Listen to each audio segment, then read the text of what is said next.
Without exaggeration, at least once a week here at Casa de Loco, the Nunn kitchen, the Nunn household, we like to do Brinner. I'm talking about eggs and bacon grits, you know, breakfast for dinner. It's easy, it's quick, and there's something that's just, I don't know, maybe a little nostalgic about it. But this time we're going to feature some leftovers. The pulled pork that we did in the crock pot. We're going to make a lazy man omelet.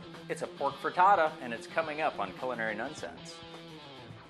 Brinner, it is what's for dinner. And in this case, we're going to use some of that pulled pork for last week. Remember, we popped it in the crock pot, nice, easy, and we featured even some of this right here, the Martha's mix, which by the way goes great with eggs, so we're going to reinforce that flavor. Basically, a frittata is this. It's a lazy man's omelet. Instead of all the tossing and flipping and folding, you put it in, you let it rest, you pop it in the oven, and you're done. It's that easy. Or as Tom behind the camera just said, it's a quiche without the crust. It's still just the lazy man's way to do it. But you know what? They're tasty, they're delicious, and it's a perfect Brinner recipe. So with some of our leftovers, even a little bit of broccoli, and some other stuff that we'll throw in, we've got some freeze-dried tomatoes. We're going to start off with 3 eggs. You can add cream to this. You can even add coconut milk. But what we're going to do, I'm going to add a little bit of water, turn this into a pulled pork, tasty frittata. We've got some well-beaten eggs. We'll season those with some of the Martha's Mix. You can find marthasmix.com for this. And as Nikki Kimbleton will tell you, it helps support some great causes, including Blessings in a Backpack. I also like the tomato zing. So what we're going to use, you can either use freeze-dried tomatoes or you can use sun-dried tomatoes. Into the mix it goes. Stir those around. These are going to absorb some of the liquid and they will plump up. They give it a nice tart, fresh, tomatoey taste, as well as the pork. Into a hot pan, we are going to add some of our clarified butter from our leftover pork right on into the butter.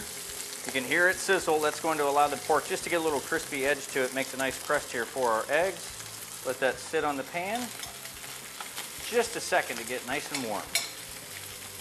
To that, we're going to have some leftover broccoli from last week. So all I'm going to do here is just pull off the tops, just the nice little green parts. And now on top of that, our eggs. One of the ways that you know your frittata is ready to go into the oven, when you look along the edges here, you can see the edge just starting to flap about a little bit as the air comes from underneath. If you can take your spatula and go around the edge and the egg stays together, you know you've got at least the base of this cooked all the way, the egg. So now we're just going to finish the top portion of it. This is going to slip into about a 350 to a 400 degree oven. Got about 10 minutes in there and it's almost breakfast time.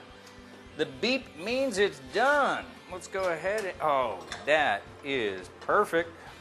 The edge, yep, look at it, and it wiggles in the pan so there's no sticking going on, and we'll have a nice little pork crust. There you go, your frittatas with not leftovers. Don't think of them as leftovers. Think of this as a spectacular use for previously cooked food. We had the pulled pork from the crock pot. We had some leftover broccoli.